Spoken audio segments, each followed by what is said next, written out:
Welcome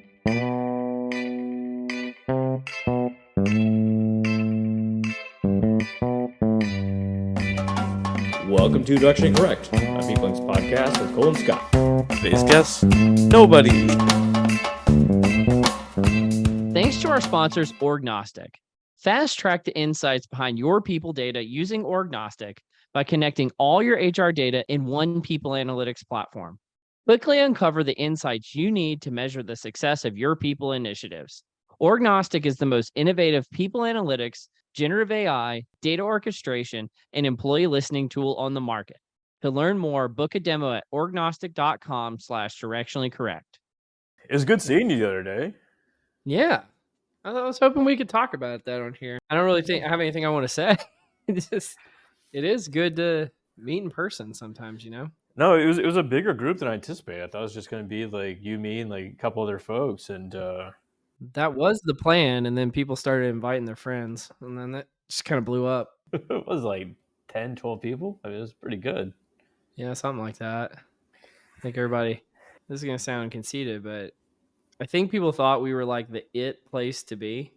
And so they wanted an invite because they felt like they were missing out if they weren't there. But I was like, you're not missing out. We're going to the bar. Yeah, it's just us hanging out at a shitty sports bar. I really wasn't prepared for, what it was. I should have known better. It's like going to like a post psyop party or something like that, and like everything like quickly devolves into like sort of work talk. And like after being on meetings all day, I was like, oh, it's want to like shoot the shit. And it's like, well, I'm a engagement specialist with an eye on developing the talent pipeline. I was like, oh god, I wasn't prepared for this. It's like this is work. Yeah, which is what you do at these sort of events, right? I think this is one of the things that the difference between your and my roles, like at work, I get a lot more of this shit than you do. Oh, for sure. So like I was fully expecting what happened, but I don't think that's something that you encounter every day. Well, I mean, once again, it is like going to a work function. And so that's what people naturally talk about. I thought it was just going to be like us hanging out and like shooting the shit, talking about golf or whatever we're going to do. Well, and that's the thing I find is like the more like senior and in like people who feel comfortable in their career, the more networking events actually turn into building personal relationships. The more junior or like person who feels like that they haven't like made it yet, the more it's like, hi, I need to like be a walking resume and talk to you about everything that we're working on. Like that to me is hard to overcome that for sure.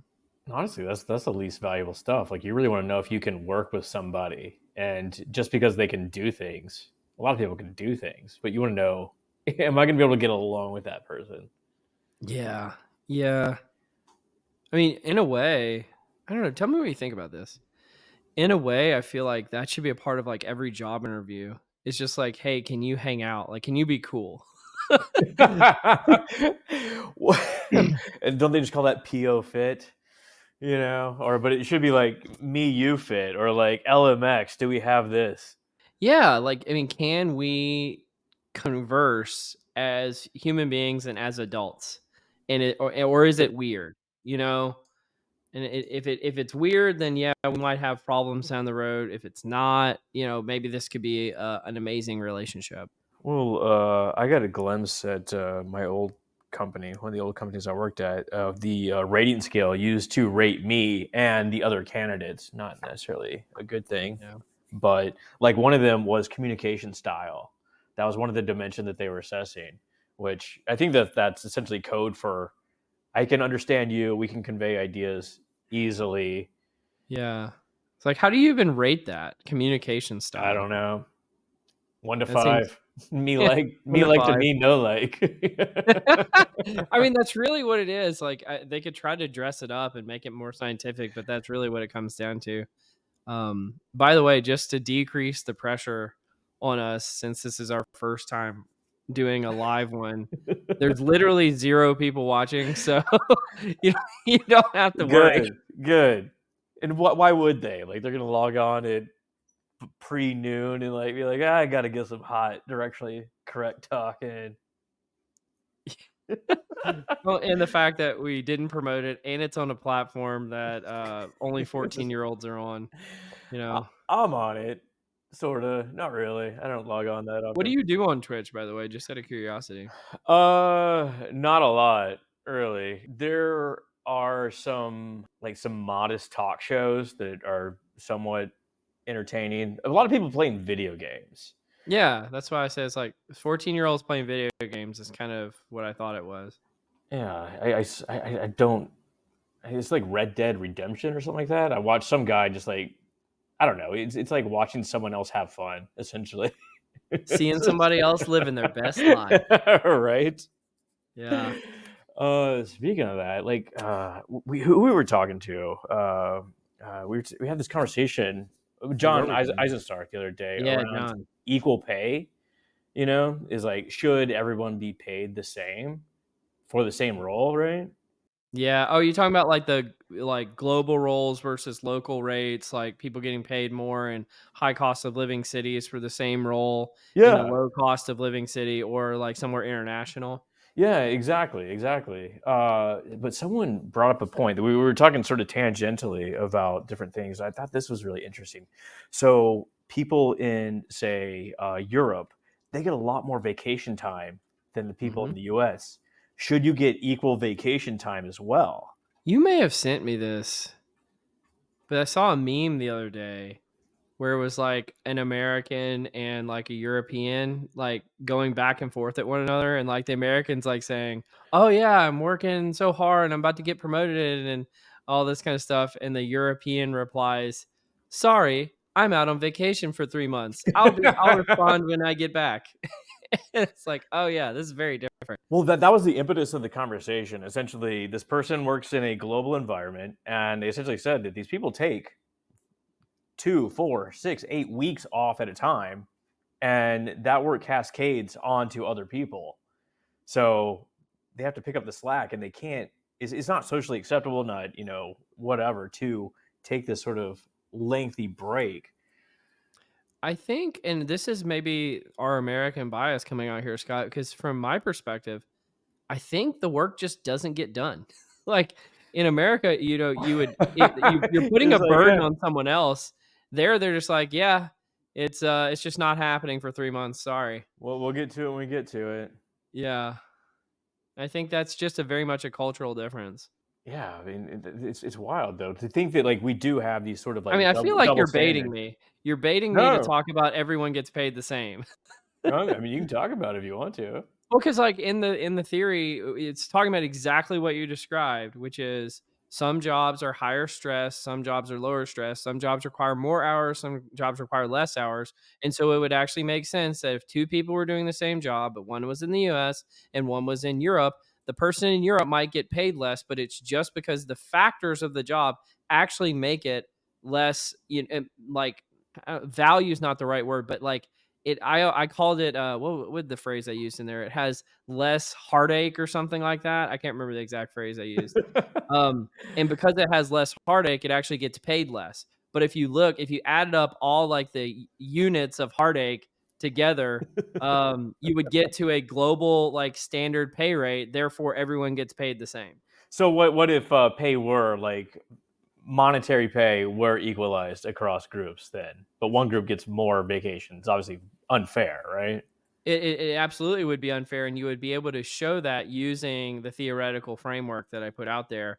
And the other thing is too is and I can't remember. I put something in there. It's like if you see deltas in the pay rates, well, what you would expect is those will normalize over time. So you might find a gap between the two, but they'll actually decrease. And the example I used in the article was about like nurses and school teachers during the pandemic. They had to start paying them more, and it's because the job qualitatively changed and it got much more difficult, and therefore just turnover rates in those roles just went crazy until they started raising the pay to correspond with the additional heartache that those roles had to subsume because of the challenges of the pandemic. I would love a CEO to make this same argument because, like, CEOs get like thrown under the bus all the time. Like, oh, you get paid 1,000 times more than the lowest paid employer, this sort of thing. But it's like, see, using Cole Napper's framework, we're actually paid exactly the same. Well, and you see, but you left out a key part, which is this is the exception to the theory, which is it says anyone who is paid in equity, which is largely what CEOs are paying in, or ownership, is not the theory does not apply to them. Like that is a completely different standard of thought because there's exceptions to every theory, and I wanted to make sure. I don't know why I'm debating this right now. You know, like you're debating me like I care. Yeah, like I really don't care. But you are right in that way that like once you like switch over to stocks or whatever, like the scale changes completely. It's a different animal. It's non-linear. Yeah. Like you can, if you get a 10% raise, you only get 10% more money. But if your stock goes up 10% and you get paid on variable equity rates, that could mean like 120% increase for you. So it's a non-linear increase. Oh god, you give me tired head. Sorry. I had to dig into this a lot in some of my prior roles, and so I feel like I'm like informed but not educated, if that makes sense. Do you ever feel that way sometimes? Like you know a lot about something, but you actually don't know anything? Oh, like the Dunning-Kruger effect. Absolutely. Absolutely. No, it's not exactly a Dunning Kruger. Let me make sure I'm more clear on this because I think Dunning Kruger is hilarious. But it's like where you learn a lot about a topic through experience, but you have no formal education on the topic. Does Oh, that make okay. That sense? that that's a different sort of animal. Like, so I've learned a ton about things like executive compensation through experience, and I have literally zero formal education, and I'm probably doing everything wrong, and everything I know is wrong, but I don't know where it's wrong. Does that make sense? Oh, absolutely, absolutely. And this is my orientation. Once again, like a divide between us. Like that's my orientation to R. Like everything I learned is just kind of piecemeal, Stack Overflow. Just try to figure it out as you go, and then like 2 years later, you're like, oh, I've been doing this the most inefficient way possible. Here's a way to do it much easier. But I think there's beauty in both, though. Like, I feel like I think I went on a riff this a while ago about like people who are self-taught. I tend to find them very interesting and intriguing because they have to bring like a unique perspective to things, whereas somebody who's classically taught, Yeah. sometimes they probably know things like they're not going to make that 2-year mistake that you made, but they're going to have the basics down pat, and they're not going to stub their toe very often on things because they have the basics. Well, there's also a motivation component, right? Like, so the person that is self-taught has to go out, find things themselves, explore their environment, whatever that means, find the tidbits and nuggets that they can actually probably put to use. That's probably why someone would do that. On the other hand, if you're like in a classroom, academic setting, you're essentially being indoctrinated into a way of thinking, which limits all the possibilities, right? It's like that becomes the paradigm through which you view the topic. When it's like for better or worse, right? Like there's really good things about that indoctrination, and then Oh there's yeah. also things that detract from your ability to really know something by being indoctrinated. And I think that's why like I feel very torn about having a PhD sometimes, right? Because I'm very much I appreciate everything I learned through the PhD. I enjoy having the credential on occasion, but I feel like a lot of stuff I learned outside of the PhD, but it like has the weight of the PhD behind it, and that's what gives it credence.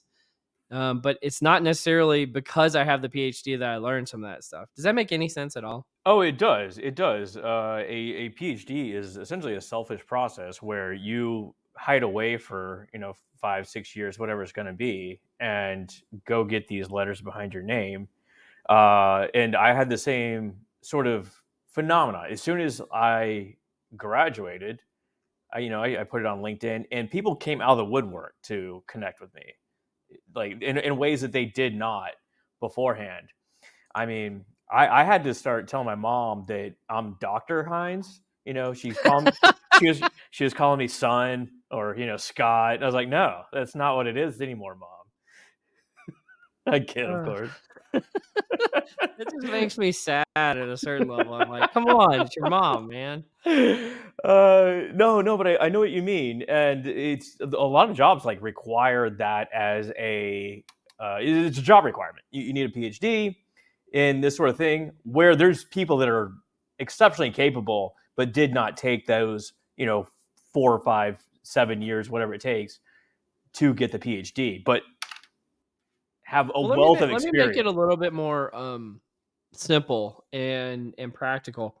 I get this question often. I want to get your perspective on it. It's like somebody asked me, I have an undergraduate degree or I have a master's degree already. Do I need to go back and get a PhD to be successful at people analytics? How do you respond to that?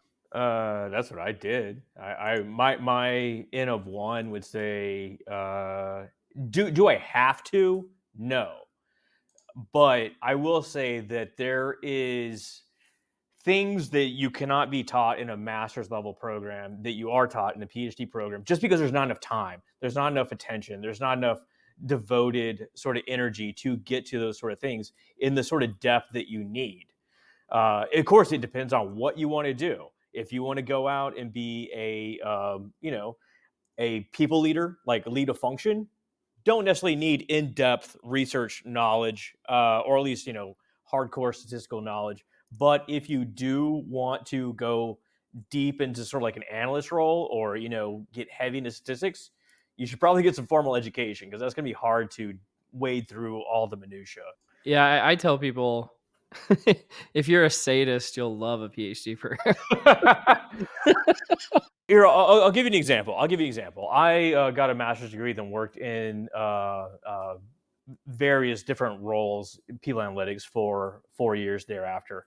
I thought that I knew my shit until I started taking some more advanced like stats courses or more advanced IO courses. Like, it just opened my world up completely, which I would have never gotten that sort of exposure otherwise. Theory building. That's one of the things that you really don't get on your own, because you don't know where that information lies. That's one of the main benefits to a PhD. Not necessarily that you know it, but you know where to find it and who to ask. Yeah. I think that makes a lot of sense. You're very practical in how you respond to that. I never have a good response. What, should you get a PhD or not? One of the things I tried to avoid is like the silly jokes that we always say, like, it depends. Well, it does. It really does depend in this case. And it's like, do you want the way I would put it is like, do you want to have a really strong research foundation to what you're doing? Because if you do, a PhD is probably right for you. If you want to strictly be an applied person who goes in, is a practitioner, maybe like a program manager or something along those lines, you do not need a PhD to do that. Mm-mm. And so it really depends on like what your career ambitions are, where you find joy, and those type of things. And if you just crave learning, right? If you're one of those people that really just is intrinsically motivated to learn, a PhD can be great for that. I think that what you just said there about finding joy is paramount. This is what I tell like every new student that's coming in. I say, focus on what you are good at, what you enjoy. If you don't enjoy sitting there running statistical analyses all day, don't go that route. If you want to be a consultant and like talk to people all day and you enjoy that, you're kind of extroverted, it doesn't wear you down, go that route. But you're going to have a world of pain if you're going to have to sit like in a back room, just like kind of like pounding away on a keyboard all day. It's going to be bad news. Do you mind if I like diagnose this, how I'm feeling in real time on this? I think you Um, should, Dr. Napper. this has nothing to do with what you were just saying. This is about being live. You know what I'm realizing is I don't feel like we're talking to each other, and I don't know if you feel it. I feel like I'm talking to an audience right now, and I hardly ever feel that way on this podcast. But the second that live button went on, I feel that way, and I don't know. I think I'm gonna have to uncoach myself out of that. Well, I don't feel that way, but Okay, that's good. I do notice that you change a little bit, and maybe I do too, when we hit record, just Yeah, slightly. it's. I think it's almost impossible not to. Yeah, because now you're on record, right? Yeah, well, not just that. It's like, I mean, it's like being insecure, right? Like you want to sound good. Existential crisis about to brew up here. No, it's like you just want to like I don't want to be an idiot. I know we are idiots, but like I want to be I don't want to be like a full idiot. I want to be like a half idiot. Well, It's just pessimism versus optimism. Hey, you're an idiot. Glass is half full. I love that. Yeah. You want to do a little grab bag? Let's do some grab bag. Let's get me out of this funk. Yeah, get you out of the funk. Just some things to react to. These are 5 different TikToks that I found enjoyable. I don't think we're going to play them, but I'll just describe them to you. But well, where to begin? So this one that had Jerry Seinfeld, and he said, "The blessing in life is finding the torture that you're comfortable with." So once again, like finding your joy, and that could be your kids, your marriage, your work, whatever it is. Like you actually become self-actualized when you just essentially find whatever it is that you're like, okay, I can handle this sort of bad stuff in my life. Yeah. I actually get behind like this is something I don't think I've like put into words before, but it's like this is gonna sound really cheesy. I don't care. Like when you're falling in love with someone, I find that it's like the little things about them that like irk you in the beginning that are actually the things that kind of make you stick in the long term because it's like it's what makes you unique and a human and it's like cool. I don't know how to describe it.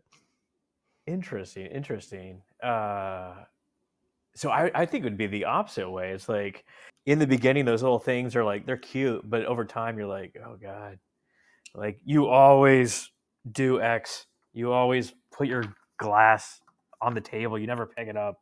I think you'd miss it. Yeah, I think that's kind of what I'm saying is like over a long period of time, the fact that it's like, oh, that's good old Scott again, puts his glass on the table in the wrong way. And you just learn to love it, you know? I don't know. Do you have any fights with the wife? Like, what any idiosyncrasies that either you do or she does that like y'all get on each other about? I mean, we're working on me pretty often. What's on your docket that you need to take care of? I don't know. This is gonna sound silly, but um, like oversharing today for some reason. In my office, you can actually see it right here. I use old Kleenex boxes as a trash can. I don't have a trash can here. And she was trying to convince me to put a real trash can, and it was really frustrating me. And I was like, "I like my Kleenex boxes." And of course, like this is typical Cole being Cole, just being hard-headed over something that doesn't matter at all. No, I'm with you on that though. That takes up space. Like you got your Kleenex box. What you do, right? See, I feel like I'm gonna start defending my Kleenex box like I was defending everyone gets paid the same. Uh, Every so often, someone will just like make an executive decision for me, and it's probably for the best. Like, so I never had a trash can in the bathroom until a girl essentially bought me one, this sort of thing. Or when I was at Allstate, I had a styrofoam cup from Burger House in Highland Park, and this thing was probably a year and a half old by the time the cleaning crew probably threw it away. And it had like shit all over it. I used it every day, grab water, and it had like, nasty stuff on the inside, but I didn't care. And eventually just someone just threw it away. yeah, this is I jive with that notion a lot. When I used to live by myself, I I would Oh, use one plate and one fork and one glass, and I'd just rinse them for it's like just weeks at a time. it's just practical, man. I never had any dishes, and that kind of stuff just drove my wife nuts when we first started like Oh living yeah. together. I mean, guys, bachelors, I mean, they can accept a lot. I'm talking about like eating food with a toothpick on a napkin. Like that's your serving tray right there. I mean, let's just say it. We're using our hands. You know, Well, it's Christakis and Fowler in their book Connected. They talk about marriage benefits. The life expectancy of both men and women go up when they get married, right? We've heard this before, but it's for different reasons. When a man gets married, the wife essentially forces him into a lifestyle that, you stop riding motorcycles, you start eating healthy meals. You give up a lot of these sort of like bad behaviors that increase your longevity. Women essentially get financial stability, all right? They get extra money, extra income, this sort of thing, and that raises their life expectancy as well. But when your spouse dies, say a husband loses his wife, becomes a widower, all those benefits go away immediately, and the husband will die shortly thereafter. For a wife, if they lose their husband, all those benefits are still there. All that financial security is still there, and they can prosper a little bit while longer. It's really fascinating to read. I can't remember what Yeah, chapter it is. that is very fascinating. Yeah. I don't think I've ever heard that before either. There's also like social elements as well. Like as soon as the wife dies, women tend to be the social enablers, or the social Mhm. hubs. So all of a sudden, men do not have a support system around them, and go back to that eating food off napkins and using one plate that's dirty and all this sort of crap. Whereas women, they will have like a social support network around them. Yeah, when you're doing that in the moment, it doesn't seem depressing. It seems depressing after the fact, though. You can rationalize it. You're like, Yeah, yeah. minimizing my, impact on the environment by just using the same napkin over and over again. Why people want to get rid of my tissue box trash can. Exactly, exactly. You see, you made the point for me. There you go. Let's get your wife in here. Get the co-defending argument. Let's not. How about this? It's kind of an interesting theory. So we've all been in these sort of like company events, right? And they're like, this year we're going to focus on, building our talent pipeline. We're going to focus on the culture of the company. This lady says create micro goals that align with these stated strategies, and these become the indicators to evaluate employee performance. And then you could deliver on these goals that are aligned to your smaller subgroups strategies. That's like an interesting tactic. I don't know if I have anything to say about that. I'm sorry. Does that make sense? It makes sense. I just, Well, once again, like if you're doing this, you're obviously proactive, yeah. so you're probably already doing a lot of things right. But it's a way to align your performance more directly with what the company needs. Which I mean, I think we kind of talked about this with Daniel recently, right? Um, about the performance side of things. And I find that a lot of the performance based literature just doesn't make practical sense. how so? It's just like to align on so many things at such a granular level. I mean, you could spend all day long every day just aligning everything, and then no work would ever actually get done. Right. Well, yeah, I mean, like, I guess the first goal is define performance. Yeah. This at least gives some sort of target to aim for. Is like, okay, here's the company's stated goals. Let's align to those. Well, it's not that's kind of what triggered me to have that thought is I think that part makes complete sense. It's have you ever been through like a goals cascading exercise? So like your goals at the cascade down to the next level and then the next level and then the next level and the next level to make sure that everything is properly aligned and you spend Yeah. like 6 months doing that. It's brutal. And so absolutely what we're doing should be aligned to, the goals of the organization. It's just the implementation of that is where a lot of heartache falls into. Check this out. So it's a quote from Steve Jobs. He essentially said, "There at Apple, they hired a bunch of professional managers, and the problem was they didn't know how to do anything. The best, the, the best managers were individual contributors who essentially said, no one's going to know how to do this better than me. I better become a manager because, like, do you want to learn from someone that can't teach you anything?" Oh yeah, we're wading into some stuff today because there's like a yes and there, which Mm-hmm. is the best managers absolutely abide by that. It's just many individual contributor managers that are subject matter experts can't make the transition to management Yeah. because the in theory what should happen is you have one really strong performing person and now they manage five people and they create five more really strong performing people because they're able to kind of spread their knowledge around and their expertise, when in reality oftentimes what happens is that person becomes like still a really strong performer and then five people have no clue what they're doing because they're getting no direction and no management, and so it can be quite painful. Is definitely a different skill set, right? Like just because you can do something technical and know how to do it doesn't mean that you can now coach other people, or especially in like a technical environment where you get like a different sort of personality set of folks that perhaps are not as social as you'd want them to be a leader. Yeah. Anything else on that? I had something. Do you want me to grab bag it for a second? Yeah, yeah, grab bag it. Did you see this thing that do you know who Pollinode is? Yeah, yeah, based out of Australia. Yeah, they did this analysis of like the people analytics community using ONA, and I thought it was fascinating. Did you see this when it came out? No, I have not seen this. I talk to the owner every so often. Yeah, me too. What I thought was really interesting, and it's still it's kind of bugging me, honestly.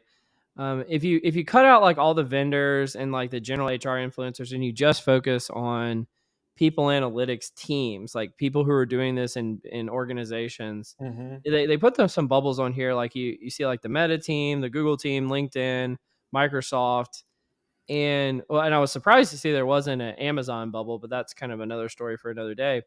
But what I couldn't help but notice is, man, our field is incredibly concentrated in the Bay Area, right? Like if you cut out all the influencers, I think over half of the people that do what we do are just in the Bay Area. And that like I think, 10 years ago that would have made a lot of sense, but I was like, "Oh my gosh, like, is really half of our field just at a few select companies? Like, is it 5 companies in our in our field that, like, have, like, over half of the intellectual horsepower of our field? I mean, maybe that's the case, I don't know. I mean, that could be like, first off, that's a beautiful O&A plot. I mean, just absolutely gorgeous, right? You're I admiring it. Oh, absolutely. I love a good plot. But there it does behoove companies to settle in co-located areas so they can borrow talent from one another.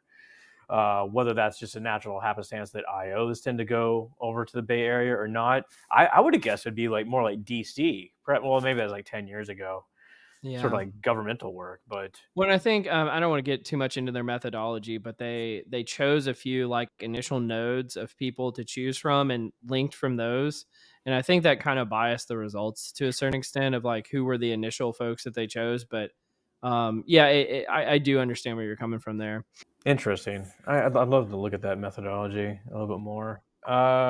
Two more quick ones here. We'll get through this. This is more like a visual one. It may not make sense, but this person's in New York City and it's 5:30 in the morning, and they pan over to a building, and she's like, "This is a building where people rent, and like it's just totally dark." And she's like, pans over to the right. This is a building where people own, and like all the lights are on. So probably people are up at 5:30 in the morning. It's like a weird sort of visual of like Do I renters not turn on their lights? Is that the point? well, I guess that could be an unintended consequence, like trying to save a little money. But I think the takeaway would be like these people are up and they're about to go to work. These people are not hustling. Oh gosh, I was like, I completely this was lost on me. Sorry. I was like, they must have really different habits for turning on lights. It very well could be. It very well could be. Yeah, yeah, I get it. So you're like, yeah, if you well, I'll tell you this, and this is from personal experience, having a mortgage is a huge motivator to Oh yeah. you need to work hard. So I jibe with that notion a lot. Yeah. Are you an overhead light person? Like, do you like the big light on in the room? I mean, you've been to my place before. I don't turn on lights. I try to be by a window. I Yeah. have that literally. I have a light on now, like backlighting for the podcast, but I don't think I've ever turned on the light in this room No, since no, I lived here. nothing annoys me more than the light in the room. Especially like someone comes in and they're like, flip it on, like, oh, it's so dark in here. It's like you just ruined my vampire vibe here. What the Yeah, fuck are you it's like, doing? can you get out of my office? Yeah, and like, well, I need lights on to see. It's like, get It's your like the eyes shut. audacity. Like if I come into your life, I'm like, Yeah. hey, I'm just gonna start drinking your soda. How about you don't turn on my light then? Oh man, I'm just gonna go over to the thermostat and crank it way up. Like it needs to Yeah. be 82 degrees in here. Like the same sort of orientation. Check this out. I found this really fascinating. So this guy's talking about a former boss that he has, and what he would ask in meetings is, "Where did you find your blueberries?" And the impetus of this is usually at meetings, people ask, what challenges are you facing? They got these like stand ups, like, "Oh, I can't get past this issue, I can't get past that." But if you're like in a hunter gatherer society, you don't want to know like what you did wrong. You want to know how you found the good stuff, and this kind of teaches people what good looks like, what good performance looks like, and helps everyone else kind of make their way down that path. So it's like a really interesting orientation to managing teams. Where did you find your blueberries? Yeah. I think I'm just so hyper literal. These are the kind of things that I'm like, what are we talking about? Like blueberries? Like, is this what we're doing now? Well, I think, of course, it's like if you need to gather some food, you go find some Yeah. blueberries. Where did you find those blueberries? Of course, Cole would answer Costco. Did you see this a few years ago? There was this like kind of viral article about giving up your Legos. Did you see that? No, And I really liked the message behind it, but I was so hung up on the why are we calling this Legos? like, Lego, my Lego. yeah, it was about how when in hyper scaling organizations, new like people who are new, this kind of dovetails with the article that you covered last week about newcomers to a team, Yeah, right? And so like people that are already at the organization have all this like intellectual capital, but also just like stuff that they do, right? And when you're bringing in a whole bunch of new people, you have to have the ability to give up some of that work so that they're like you can make additional strategic progress while they take over some of that work. And so there was a like it's a pretty good article. I'll link to it in the show notes, but interesting. I guess I'm just so literal. Like the blueberries and the Legos get me hung up on this kind of stuff. You are like a very literal person. Like you don't enjoy abstract that much, right? You I don't can do abstract. ambiguity. Ambiguity, I do not like. You You are do not correct. enjoy that. I live in it. I love it. Why we Well, need you, Scott. You're here for that. I'm here for that. Get me on that wall. Hey, you wanted to a little confusion matrix? Yes. Yes, let's do it. The Confusion Matrix. Okay, so I was recently in Europe, walking around by myself, had no cell phone plan, so I had plenty of time to think. And I got to thinking about people coming back to the office, and there's a hoopla about it. Some people are like, "Oh, why would I do that?" And I started thinking, like, what are some like random perks if money were no object Mm-hmm. that companies could employ to get people back to the office, right? And let's see, I got 10 of them here, and I have them ordered from most practical to least practical. Oh And, goodness. yeah. I mean, it could go even more impractical, but we won't go there. Okay, so first one, and just react as you see fit, whatever. The ability to turn the lights off in the office. Once again, big lights, hate them. Just be able to like walk in and be like, light off, That would be a huge motivator for me. Like, right? but the thing is, it kind of to our point earlier, like that would piss off like half the people, but half of the people would be like super happy that you had that ability. Or maybe just like zones, like this is the dark zone, this is the light zone. If you want to be a Yeah. big light person, go be a big light person. I swear to God, these like fluorescent lights are killing my vision. Either that, or me like keeping my R at the tiniest possible font size and staring at it all day. One or the other is probably the case, right? Yep. Or like women, they'd be able to. We learned about this. Like Jordan Harley was talking about the temperature in the office. Like, yeah, just be able to adjust the temperature. Oh yeah, you're going to the Wayback Machine. I forgot about that. Let's see. Number two, not having to pay to park. I know this isn't the case everywhere, but just free parking. And I'll be honest, I've never had to pay to park at work. Not even one time. Not even like stipend, or like, did you ever work like in a downtown area? No, never have. Oh well, there you go. That makes that. But it seems pretty basic. You don't want to have to go to the office. Oh man, a flashback. I interviewed at Ticketmaster in Dallas to be a call center rep when I was like 16, right? And and it was like a cattle call. It's like me and like 80 people in there, and like they just treat you like total shit in there. Like telling you what's what and like this sort of thing. And the bit was like, there's a big parking lot outside, and it costs like $7 a day to park. And by the way, you're getting like $5.50 an hour. So essentially, for the first hour and a half, you work just to park there for the day. Right? It's like this seems like the worst thing ever. Yeah, that's horrible. Okay, number 3, focus pods or rooms, just a room you can go into and just not deal with, I guess, your neighbors, which kind of defeats the purpose of going to the office. Yeah, what you're saying is you give a person a temporary office. It's like, why don't you just give people offices? How about that? Number 4, travel perks. I ran into someone from Southwest Airlines, and essentially she was traveling to Dublin, and she's like, "Oh yeah, I just got this Yeah.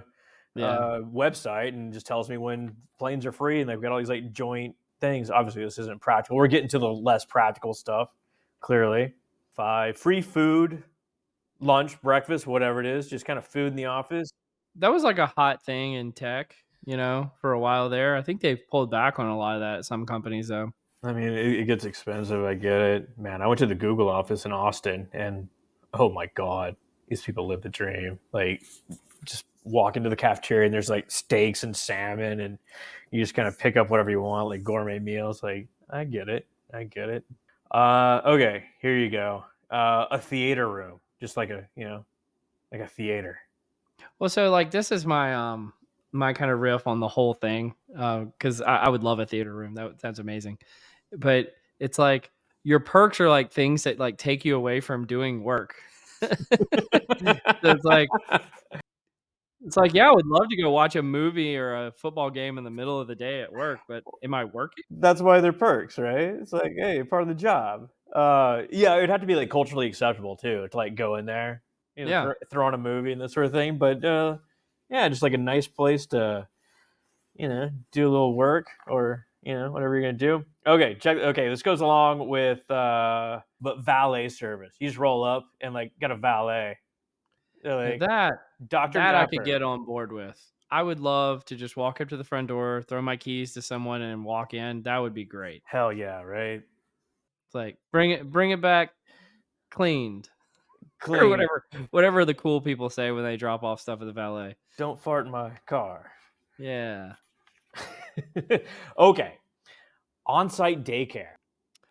That is, I mean, when you got kids, that can be huge. Yeah. What big motivator. You just go down and see them if you want to in the middle of the day. I was working in an oil and gas company a few years ago, and they were going to build an on-site daycare, and then the price of oil got cut in half in like a week. Say nope. And there were like these they had like poured the foundation for this daycare, and then the daycare, I drove by it like years later, and the daycare was never built, but the foundation was still laid. I was like, oh, guess that daycare's never happening. I dated a girl that went to Marble Falls High School, and they had a daycare on site at their high school, which not a good sign overall, but I mean it makes sense. Ooh, yeah, like teenage pregnancy Yeah, daycare yeah, kind yeah, of thing. yeah. Exactly. That's Like, rough. Wow. what about like this on-site healthcare, like jointly? Like, oh, you just got a doctor downstairs, you go see him. Yeah, like I've seen some. I've worked at some places had that. It depends on the level of healthcare we talking about. Like what I realized, like some of the places, like oh yeah, we have on-site healthcare, and it's like one of those little machines that you can see like the pharmacy where they take your blood pressure and that's it. It's like that's not on-site healthcare. Let's be That's clear. that doesn't help me at all. Yeah.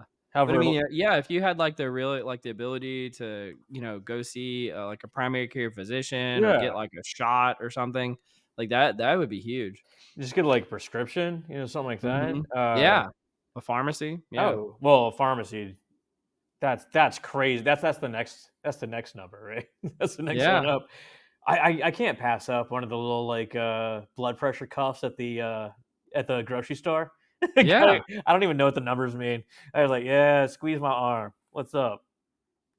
So this gonna tell you a little bit. I feel like I'm dying when I take those. Yeah, yeah. It's a little thrill. It's a cheap Yeah. thrill.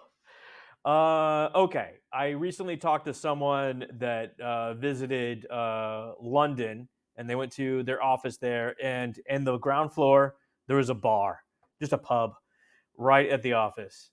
And at 4 o'clock, 4:30, people wandered down there, grabbed a pint, and were just hanging out, talking. Sounds fun. Sounds like a place I would have loved to work at. Right? Right? If you had that, you might want to come into the office a little more often. Maybe get into a Donnybrook with a coworker. Who knows? What's a Donnybrook? I think it's just a fight, right? Maybe a brawl. Oh, okay. Is that like a polite way of saying fight in, the UK? So, okay, here's the last one on the list. A a spa, pool, sauna, something like that. Just like a spa in the office. And someone else added onto this, like it would have to be limited so that you couldn't have so many people in there at one time. Just like a few people, or maybe big enough that it would accommodate everyone. This would, of course, necessitate senior coworkers and less than dressed. Yeah, I'm very. I have like a never take your clothes off at work rule. Oh god, I was Right? drinking there. He almost got me and spit all over the room. We're gonna have spit takes on the podcast. Uh, Oh I mean, god. like Oh god. I that's violate that rule though. I violate that rule. yeah. Like I don't know. That just seems yeah, that's weird. I'm Oh sorry. man, a few weeks ago I was at this event, and they gave me, like, I was like just helping out, like running this sort of thing, and they gave me a t-shirt to wear. And I was like, cool. So I step aside, and like I had an undershirt on, and like I was trying to peel off my overshirt, and like it got stuck on my head like a fucking comedy show. And like so like all my coworkers are there like watching me struggle, my chest out, like See, like this is my point. This is why you don't take yeah, your yeah, clothes off yeah. at work. It's like I guess I could have gone to the restroom and changed, but Yeah, you why could. would I? I Yeah. I think that well, that'd be awesome. Just like kind of like a sauna though. I've become a sauna guy. On this last trip, I figured out, man, that'd See, be like that's the I peak. like a good steam room. Yeah, I'm not a big fan of the sauna. I do like a steam room. I think that I just want to live like a Philadelphia mobster. It's like at work, like you like go to the bar, like Tracksuit. you drink and you talk to your friends, like you talk about business, and then you go to the sauna and you sit there and you talk about work, and then you go do stuff at night. It's just it's just like apparently that's my version of work. Yeah. Idealized version of work. Yeah, it's like I think you glossed over some of the key components of that job. Yeah. Anyway. So those are the things I came up with. That's a good list. So companies out there, this is what you need to do. Clearly, get people back to the office. Well, I mean, this is even really too much to ask, I feel like. But those companies that do like no meeting Wednesday or like Yeah. no meeting Friday, like those things, but rather than it being one day a week, I would like no meeting 1 p.m. to 3 p.m. every day or something like, like just have a block of your day's schedule every day that could be focus time for everybody. I don't know. That just seems like something that I would really thrive in that environment. That seems like totally practical. Cost the company nothing. We've covered Salesforce a couple different times on the pod, who's like really going hard on no meetings, or at least trying to limit them as much as possible. I thought that was Spotify. No, it was I think it's Salesforce. Shopify. Shopify. Shopify. Oh, Yeah, I got the company Shopify. wrong. Yeah. But at any rate, okay, Salesforce, got to get on your game. Got to come up to Shopify's level. I mean, it just meetings are such a drag. If there's no outcome from the meeting, then they can become just such a hassle. No, that's called team building, Scott. There's no outcome. Oh, I worked at a company that was like heavy meeting focus. So you're talking about pre-meeting to the pre-meeting to the pre-meeting to the meeting to the post-meeting to the post-meeting to the post-meeting, and the people just did whatever the fuck they want to do anyway. So it's like, what are we doing? We're just like wasting each other's life here. Yeah, I think we've talked about this before. It does feel like you're slowly dying in that type of environment. Well, no, well, maybe we will. I don't know. What do you want to talk about? You want to go nerdery? I was thinking nerdery, but We could talk about, I know you were saying something about following up on our conversation with John about getting funding as a middle manager. Do you remember that? Yeah, yeah, yeah. I was intrigued by it. We didn't get into it the other day, but essentially you were saying that when you are a lower or middle manager, you're fighting for resources, this sort of stuff. Mhm. But the interesting point that you made that we didn't get into was a lot of people, your peers, do not know that they're playing a game. They're just Mhm. bouncing around or doing whatever. And can you expand on that? Because like I that's super fascinating. I mean, I always, again, I'm like overly literal, overly practical here. I always try to think of like mathematically. So you get, like, let's say you're a man, like you're a VP and you've got five middle managers reporting to you, and each of them are asking for $1 million of investment, right? So they're asking for $5 million. You, VP, know that you only have $3 million to give out. Right? And this is very typical. Or maybe even you have $0 million to give out, but you're having $5 million being asked of you. And so you're having to kind of jockey this. But the thing is, each of those five middle managers that's asking usually doesn't know what the other four are asking for. Right. And so they're in this competition that they don't even realize that they're in. And so they're just like, look, $1 million, that's no big deal. I know you've got 1 million more dollars of budget. You said you have 3 million, right? So you Yeah. should obviously be able to give me my 1 million. But they don't realize that that's not the full landscape of what's happening. And I'm presenting the most simple case. It's usually way more complex than that. So what's the goal in that situation? Is like try and consolidate or like try to strategically align yourself with other folks to increase your odds, or I guess it depends. Back to that discussion. I mean, finding stakeholders that, are at a certain point, it gets to, like, how can I make this, how is this the most important thing to the business, Yeah. right? And there's a many different ways of validating that. You can validate it with a use case or a business case. You can validate it with ROI. You can validate it with politics. You can validate it by aligning yourself to powerful leaders. You can do that in a variety of ways, but it's really about, like, how can I prove that what I'm asking for is the most important thing to the company? This is Cole's world. Well, not anymore. Not anymore. But Do you miss it? Do you miss it? that part, some ways yes, some ways no. You enjoy the game. You In enjoy the the ways, game. yes, it's because I'm pretty fucking good at making a business case. Yeah. Like that's not one of the areas where I have a lack of skills. What I don't miss is like the unknown unknowns of, people sniping at you when you have no clue it's even happening. That's no fun. Well, teach a man to fish. Like, are there some basics to making a business case? Yeah. Find I mean, nobody really teaches you this in a PhD program either. Exactly. Exactly. And I could probably do a better, I should probably write an article about this, to be honest. But if I had to boil it down to like its very simplest components, find something that matters to the company, show the relationship between what you want to do and it fixing the problem for the company, and then have the loop, close the loop of showing after you did it that you proved that it worked, Hmm. right? And so most people get those like first few steps, but they leave out the last step of proving that it worked. Because when you do that, when you're able to prove that it worked, that's when people trust you, right? Otherwise, they're just like, hey, we gave you $1 million. What do you have to show for it? And it's like, well, our We. satisfaction scores were great.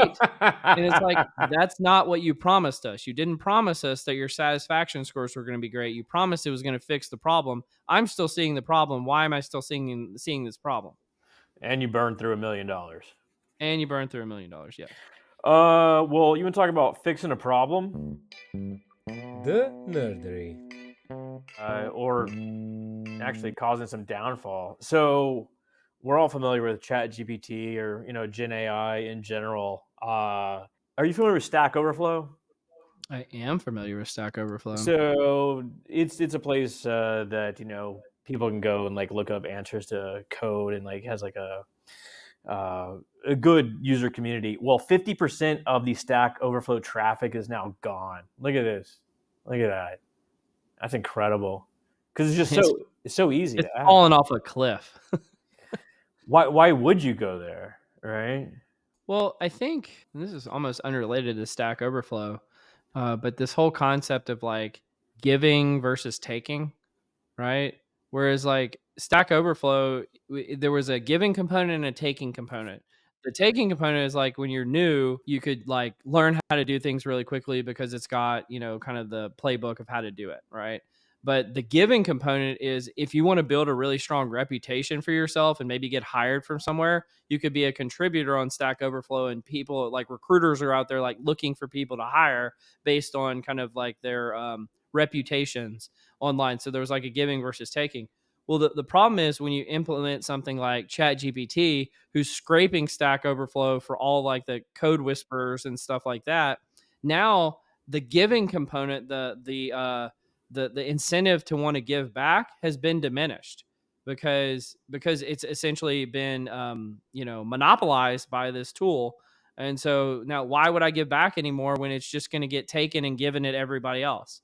And so I think that's a lot of the reasons why you see this downfall. What is there to give back either? If ChatGPT just has all the answers, clearly it's not going to have everything forever because there's always going to be new developments and it won't be in part of their LLM, this sort of stuff. When have you looked into this at all? Because this actually gets to a bigger point, which is how generative is generative AI? Can it create code that has never existed? Can it solve ideas that have never been thought of before?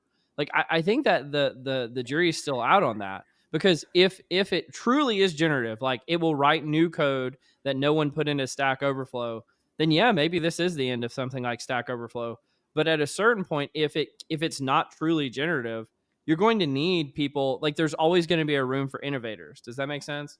It does. I mean, like I ask it some pretty wild questions to kind of get example code and this sort of stuff, and it will spit out things.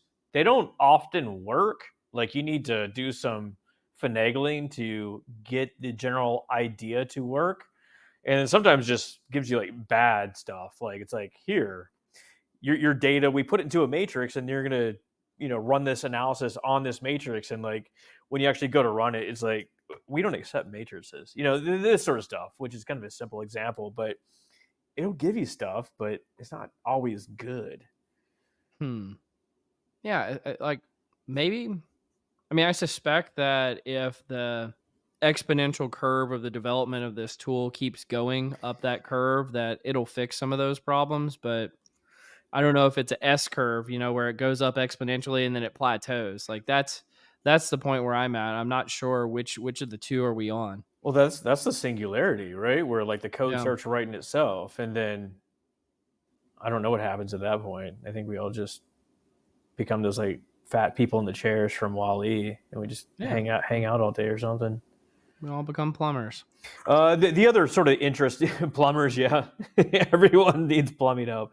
The other interesting aspect of this little post is that OpenAI shut down their AI detection tool. Essentially, this decided that you can't detect AI generated content, so we're not going to even bother messing with that anymore. So Yeah, I think Ethan Mullick, who we've cited many times on this podcast, talks about that a lot because I think he's trying to give a lot of advice to educators. Like, yeah, there's this whole debate in the education sphere of like, should you be encouraging people to use the AI or is it considered cheating to use AI? Right. And so they're like, oh, if you're in the cheating camp, then you're like, well, we need good AI detectors like turnitin.com, but for AI. And I feel like there once a week he posts something like AI detectors don't work. PSA. Like it's like, well, I guess we're past the Rubicon or whatever it's called. I think that the don't use AI camp is fundamentally misguided. If it becomes part of like your toolkit and you're going to use it in the future, which I think we're all going to use it more and more, you got it's a skill. You got to know how to use it. Yeah, I remember using that same kind of argument with my parents when I was a teenager because they didn't want to give us cell phones. They're like, Um, "Oh, we don't want you to have a cell phone." And I was like, "Yeah, but in this new fangled economy, we're going to have to know how to use cell phones to be competitive, mom and dad. You need to get us a cell phone. Well, shit. When I was in middle school or whatever, we couldn't use a calculator in our math class. In fact, they had them in this like thing on the door, and like once a month, like the teacher would be like, "Okay, you've done enough long division that you can use it for this one day." It's like, what the hell are we doing? Like, do we need to know that? Do we need to like divide 177 by 22 to And let's get really, really real for a second. When's the last time you did long division? probably that year? You Yeah. know, And when's the last time you used a calculator? this morning. Exactly. Mic dropped. Yeah. You do need to know the basics of what's going on. Just like you need to know the basics of what an ANOVA is doing, just like you need to know the basics of bringing it back to like IO sort of learning. Yeah. You need to know what's actually going on in the analysis, but pounding it into kids that to do these sort of tasks just doesn't make sense. I'm trying to like figure out if I'm like contradicting myself on this Chatgpt thing. I'm not sure. No, you were saying, hey, we should be teaching kids to use Chatgpt, and in the metaphor, Chatgpt is a calculator. You need to be able to like structure a sentence and understand what's going on. Maybe that's the thing. You need to be able to critically reason what is going on, Yeah. the arguments that are made, all this sort of stuff. Yeah, that's been my point since the very beginning. I mean, we probably talked about this a week after ChatGPT came out. It's like, okay, what this brings to a premium is critical thinking, Yeah, right? absolutely. Critical and analytical thinking will always matter. Now, here's the rub. Those are actually really, really difficult to teach people, right? And it requires a lot of things. And so we kind of have what do they call it, the folly of rewarding for A and hoping for B situation, where we teach people long division in hopes that it teaches them critical thinking, but all it teaches them is long division. or how to sneak a calculator into class. Yeah, Yeah. exactly. And so that is really the rub as far as I'm concerned. And I've been noodling on this idea. I kind of got an article in the works about why history is important, right? Because you wouldn't think like from an analytical person, like why would I recommend reading history to get better at people analytics? And I Mhm. think it's because analyzing complex situations teaches you things like critical thinking, right? And you can see that a lot by analyzing complex things that happened in the past. We're on a flat disc spinning, as they said in what was that show based in Louisiana? Matthew McConaughey, Woody Harrelson. You talking about True Detective? True Detective, yeah, where he's like, we're on a flat Wow. disc, we're all just going around. I feel like that's a very obscure reference that both of us happen to know. But yes, if you analyze what happened in the past, there's probably analogous thing that's going on now. Hubbard, I bring him up like every 3 episodes. I apologize for that, I but could set my watch by it. yeah, why not? I just love it. I just love it. He has like a lot of great points, and he essentially says that if you're faced with some sort of analytic challenge, the best thing to do is like go look in other fields and how they're handling it, because they probably already did it, they probably already faced it, and they probably did it better than you're going to do it anyway. So that's Yeah. a note for exploring your environment and understanding other aspects of what's going on. Well, I think it actually goes back to the point about having a PhD earlier.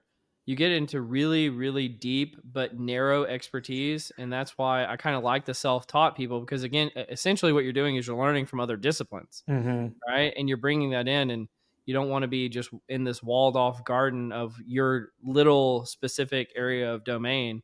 You want to know additional things. Do you want to move on?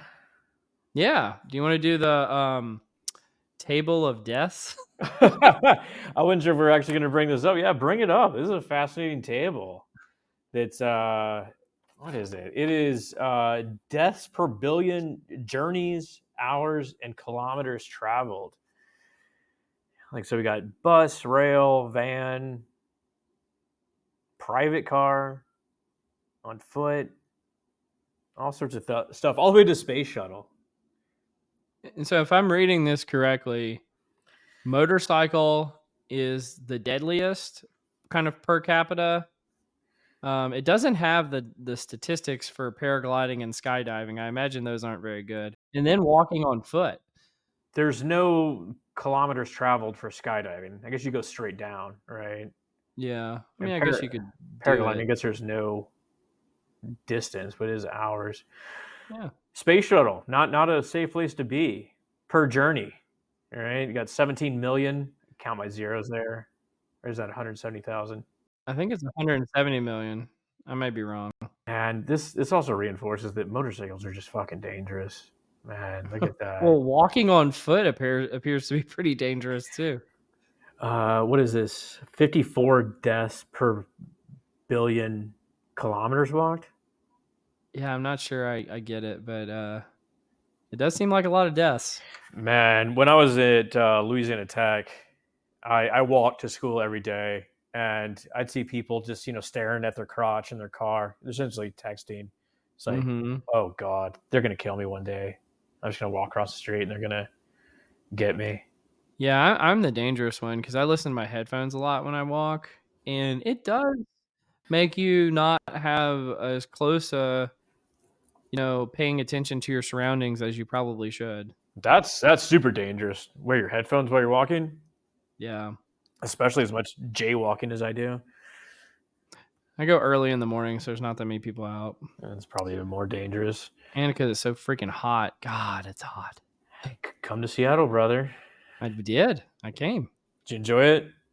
I was super worried that it was going to fall into the ocean while I was there. 'Cause, I know I've told you this before, but I read this New Yorker article in I think 2012 where it says Seattle, there's this major fault line that says Seattle is going to fall into the ocean because it happened 200 years ago and it happens every 200 years.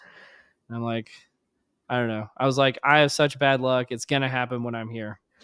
Yeah, I mean, supposedly pretty decent earthquake took place maybe 15 years ago, knocked some bricks off buildings. I've never experienced anything. My building does come with earthquake insurance. Yeah, if you're alive to get the check. Ha ha ha ha. Just Yeah. find me in my little concrete sandwich. Well, not to mention you've got Mount St. Helens and then Mount Rainier is apparently a volcano. I mean, it's like a death trap, you know? Have you heard about the super volcano in Yellowstone? Apparently, I have. that thing's gonna kill us all eventually. The thing I wonder is, how do you know when a super volcano is about to erupt? I imagine there's gonna be some geological activity that they could register. Yeah, you would think it would bubble up or something. There's got to be some indicators that okay, this civilization ending event is likely to happen soon. Totes. Yeah. Anyway, you want to talk about the last nerdery topic? Well, indicators is how can we apply this to people analytics, right? We're looking for early indicators of Yeah, all of our impending death or the economy being better. exactly. And so I saw this article from CNBC about 6 things to know about the job market right now, and an economist says it's near perfect. And so they go through a few of these. I'll just kind of hit on them, and they show data which I like. So job growth is slowing, and it shows the change in jobs, which is a point I want to come back to in a minute. Where it shows the biggest addition is healthcare, leisure, hospitality, and a little bit of construction. And Mm-hmm. professional services is the fourth most. Unemployment is up, but not for bad reasons. The U.S. Labor force participation rate is up. The Great Resignation is over, which I know you and I talked about quite a few times. Job openings rapidly approaching normal. I don't know what normal is, but it says they're approaching normal. Wage growth is slowing, but outpaces cost of living. Job seekers need to be on their best game. I just would not have come up with the title of this article that said near perfect. And I think we talked about this with Jay Denton a while back. If a bunch of people in high paying jobs lose their jobs, like they get laid off, and then a bunch of jobs that are created, but they're all low paying, get added to the economy, Mm-hmm. and the unemployment rate doesn't change, is that a net good for society? Right. And in my opinion, yeah, it's probably good that people have jobs. I don't want everybody to be unemployed. But if you're just systematically removing high paying jobs and replacing them with low paying jobs, to me, that sounds like a terrible thing. Yeah, it doesn't sound like a winning plan, does it? Like Yeah. for the overall stability of everything, really. And that to me seems what's really happened over the last year or so is a lot of just the upending of the economy for knowledge worker jobs like the Hmm. professional services that I mentioned, and a lot more additions of like hourly worker type jobs like leisure, hospitality, hospital workers, like that, those type of jobs. And so it's like, I mean, obviously there's value of those jobs to society and they're important, but if you're looking at a lot of the gains that were made over the last few years, they were made in high paying professions. And it seems like a lot of those have been undone now. And I think we need to be prepared for this. Like going back to our discussion of Gen AI, like I think that we're gonna be a service economy until those jobs go away. But you're gonna see people transition to, hospitality, healthcare, all these sort of things that Yeah. can't be replaced by AI immediately. Yeah. We better get good at saying like, hey, may I take your order? Yeah, there's like a entire robot McDonald's in your neck of the woods somewhere, right? Oh, Somewhere in is there? Dallas. But these sort of things like give me tired head. Like there's so many factors that go into the economy, and like people that are no longer looking for a job have no plans to be part of the workforce. Like they get in their own special category and they're no longer counted towards the thing. And it gets Yeah, like, that is like such a big asterisk for like the labor oh force. yeah, It's like, yeah, unemployment rate is really only people who are actively looking for jobs. And so if you're not actively looking for a job, you're not considered unemployed. And I'm like, that doesn't make any sense. I'm sorry.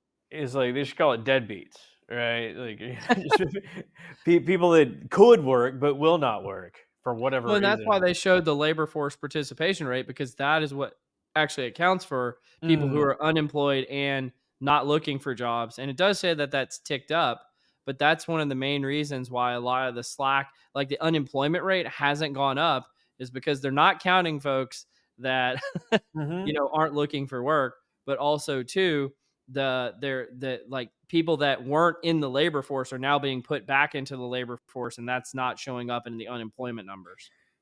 And the stuff gets like super political, super quick, and it's so hard to tease out. This is like where I think people have problem with like bending numbers, right? And Yeah. feel like And you're I lying to them. I kind of don't care about the politics of it. All I care about is like, especially like, let's talk about like people analytics folks. I've known so many folks that got laid off over the last year, like so Right. many. Unfortunate. And that didn't happen 3 years ago. That didn't happen 5 years ago. And I mean, I think we even had a whole episode like about a while back about like what's going on in people analytics, cuz like we had like 4 guests in a row that had all gotten like laid off. And so like I don't care about the politics of it, but if these macroeconomic circumstances are affecting our field, yeah, I'm going to be ticked off about it. And Hmm. that's not good. I'm perseverating also on this idea of you need to be really good at your you can be on your game to get a job, right? It's still a competitive Yeah. landscape. I love how they buried that at the end of the article. It's like, Yeah. yeah, you need to be on your game to get a job. Is that means that the economy is near perfect?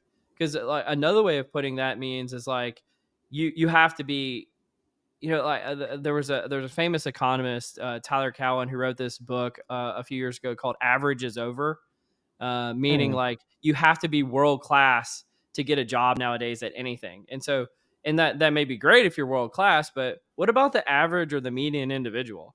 If they can't like have a decent career, or they have to go become like an Uber driver or work at McDonald's, it's like that's not good for society, right? No, no. I mean, like you're going to create a have and have nots sort of situation there, especially when we talk about like high paying jobs, like what Yep. we were talking about a while ago. You just Yep. right there. I think that there's like also some basics that like will never go away as far as this. Like, be good at your job, work hard, and treat people well. Right? Yeah. If you can do those three things, like I guess we're kind of coming full circle back to can you communicate well with your boss? Like, Yeah. Can you if be cool in a job interview if you can had to you hang be out for a little cool? bit? Oh my god, there's nothing worse than working with someone that's good but an asshole. Yeah. like oh god, I just want to get away from you. I'd rather work with someone that's really cool and easy to work with. Well, I think that's like this is a false dichotomy, obviously, but it's like smart asshole versus, person who can't do the job but is nice. Like, which do you choose? Mm-hmm. I don't know.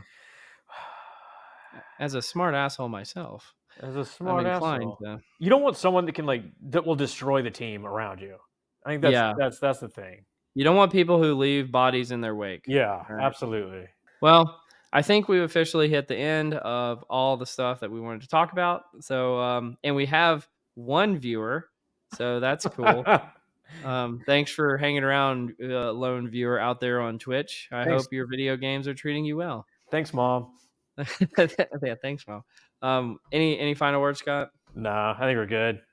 Cool. Well, you've been listening to Direction Correct, a People Linux podcast with Cole and Scott and nobody. As always, all opinions are our own and do not reflect those of any other organization. You've been listening to Directionally Correct, a People Analytics podcast with Cole and Scott.